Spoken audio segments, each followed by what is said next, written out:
pa nahuhuli. Hindi lang tatabunan na ng balita, na-eclipse yung mga balita tungkol sa kung ano-ano. Pero, may serial killer na wala na ginawa kundi patayin ang bawat Bisayang makilala niya. May kwento naman yun. Natanggal siya sa trabaho, ang pinalit Bisaya. Magmula noon, lahat ng Bisayang kilala niya, pinapatay niya. May kaibigan ako, si Inday, si Teresa Samarites, pare-parehong naging biktima yon. Unang natagpuan si Inday. Bisaya ka! Hindi! Patay yun.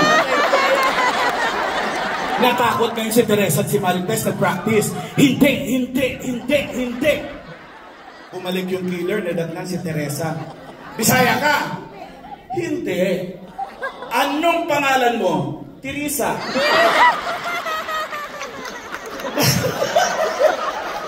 Baka hindi siyempre yun.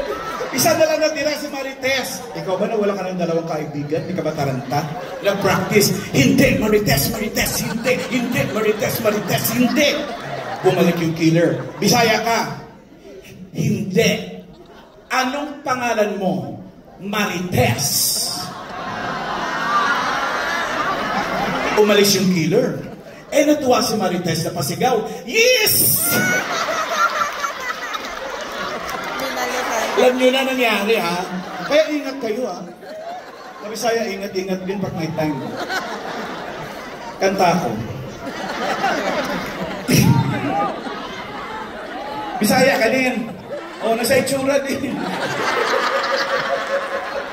Bisaya lang talaga yung may karapatang sumigaw, eh. Yung mga Tagalog, tahimik lang.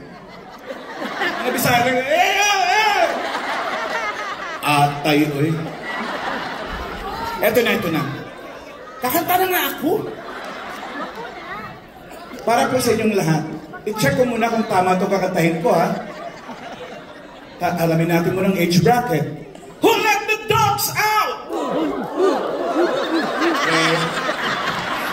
6-7 lang, eh. Dito tayo.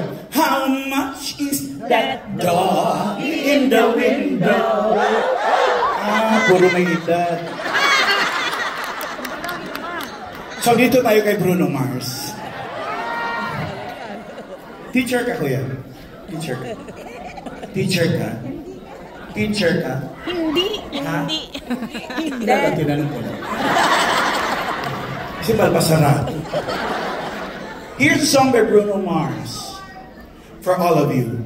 If you know the song, please shut up. Hindi ko singgaling. Maestro.